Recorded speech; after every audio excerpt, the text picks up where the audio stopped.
Os motivos eu diria que são vários, né? Um é exatamente a questão da migração. Um segundo motivo são as políticas ambientalistas ligadas às questões energéticas. Atenção, nem tanto e não diretamente as políticas ambientalistas em si, inclusive a direita moderada lá, diferentemente dos Estados Unidos, onde você tem uma direita mais contra o ambientalismo radical, na Europa a direita acabou se alinhando e se nivelando no ambientalismo radical. Então não há uma direita, não existe muito um discurso anti-ambientalista radical, mas as consequências disso, das políticas públicas ambientalistas radicais, hoje estão sendo, por exemplo, exatamente este alinhamento com a Rússia do ponto de vista energético, aí juntando depois a guerra na Ucrânia o aumento dos preços energéticos, a mesma guerra na Ucrânia, especialmente em países como Suécia, Estônia, Polônia, isso pesa mais. Em países do sul da Europa, Itália, Espanha, Portugal, talvez as questões econômicas, a crise econômica ainda, inclusive a crise econômica de 2008 e 2009, e não se recuperaram muito bem disso. Portugal está melhorando, etc.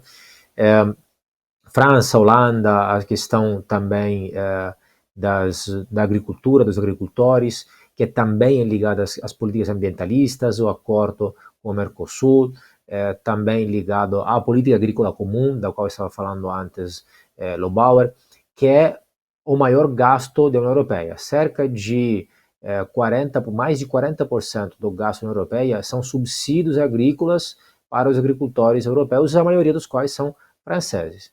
E a questão da migração que você estava falando é importantíssima, exatamente, porque vale distinguir também a questão da migração de forma geral e um subconjunto, que é a questão da migração muçulmana, porque representa um caso peculiar. Bom, primeiro, quando falamos de países europeus e imigração, vale lembrar que muitos deles têm cerca de 8, 15% da população residente imigrantes. Tá? Só para a título de comparação, no Brasil é cerca de 0,4, 0,5%. A Itália tem cerca de 10%. A Suécia, cerca de 15%.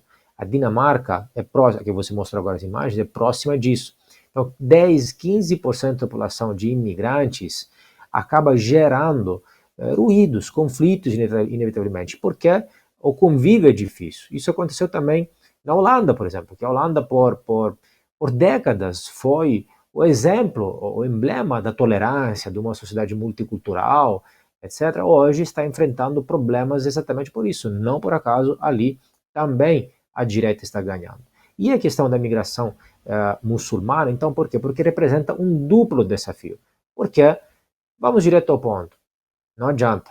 Podemos fingir, podemos querer nos iludir, etc., mas são valores diametralmente opostos. Se trata de valores intolerantes, que não há como se tornar compatíveis com sociedades livres, com a Big Society, como se fala, com a sociedade com países livres. São sociedades que são valores de pessoas que não toleram, que não são compatíveis, que odeiam, na verdade, aqueles valores lá sobre os quais se funda o Ocidente, a Europa, etc., e que querem revertê-los e mudá-los. Não entrar, se aproveitar daquele sistema, respeitar, etc., e se integrar, mas mudar aquele sistema. Então, hoje existe um politicamente correto pelo qual pouco se fala disso, especialmente um lado não fala disso. Então, a mídia também joga um papel nisso. Por quê? Porque a população percebe que muitas vezes, por exemplo, há alguns crimes, às vezes crimes graves, como atos terroristas, às vezes crimes até menores, um assédio na rua, etc., que é a ser, claro, condenado, mas é um crime menor em comparação ao ato terrorista. Mas a mídia faz questão de esconder a proveniência e a religião daquelas pessoas, quando a população, por outro lado, tem uma percepção clara, cotidiana, que este tipo de coisas acontece muito mais exatamente com essas pessoas. Então, representa um desafio? Sim. O ponto é o seguinte, você pode até receber no seu país estrangeiros, etc., legalmente e tudo, mas tem que conferir, obviamente, se é compatível com os valores fundamentais, com os principais valores básicos daquele país. Se, ao contrário, entram pessoas que querem mudar totalmente ao avesso àquela sociedade, na sua raiz, etc., obviamente isso gera um ruído. E a população comum, a opinião pública, o povo mesmo, sente isso na pele. Não é uma questão ideológica, esquerda ou direita. As pessoas acabaram, inclusive, indo nessa direção exatamente por esse tipo de problemas de convívio. Enquanto os intelectuais ficam ali conversando, etc., as pessoas, o que acontece? Vão na estação, pegam trem, pegam metrô e às vezes tem assédio, às vezes tem um furto, às vezes tem um crime maior, às vezes tem uma percepção de insegurança, de perigo deste tipo. E é sempre, quando as pessoas falam, é sempre muito maltratado isso. Então, o que eu diria?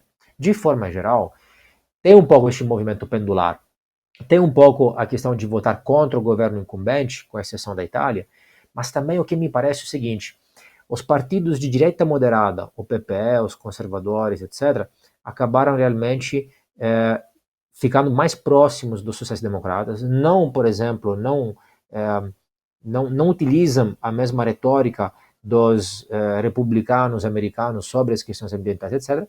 E, por outro lado, então, deixaram espaço a essas novas direitas, entre aspas. Né? E aí o que aconteceu? Essa nova direita se mostrou muito capaz a falar para o povo, com o povo. Hoje a esquerda ficou mais establishment, mais próxima do big business, e isso acontece tanto na França, onde, por exemplo, o partido de esquerda, moderada, exatamente aquele de Macron, que vem do mercado financeiro. Mesma coisa acontece na Itália, mesma coisa acontece na França, na Espanha, etc. E aí deixou um vácuo a essa nova direita, que consegue, nova no sentido que sempre existiu, só que ficou crescendo agora nos últimos anos, e que conseguiu conversar diretamente com as pessoas.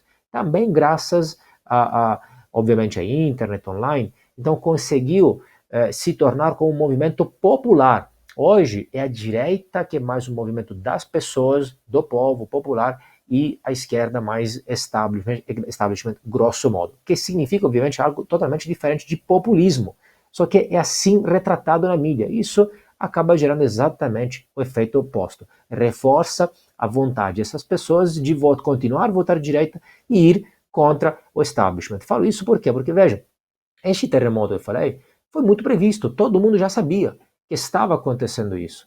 Todas as pesquisas eleitorais mostravam isso.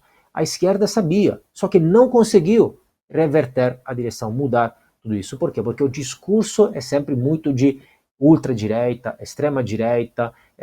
Vale lembrar que o partido, por exemplo, AfD da Alemanha, acabou de ser excluído do grupo europeu. Então, infelizmente, certo do que seja, este tipo de tratamento acaba gerando o efeito oposto.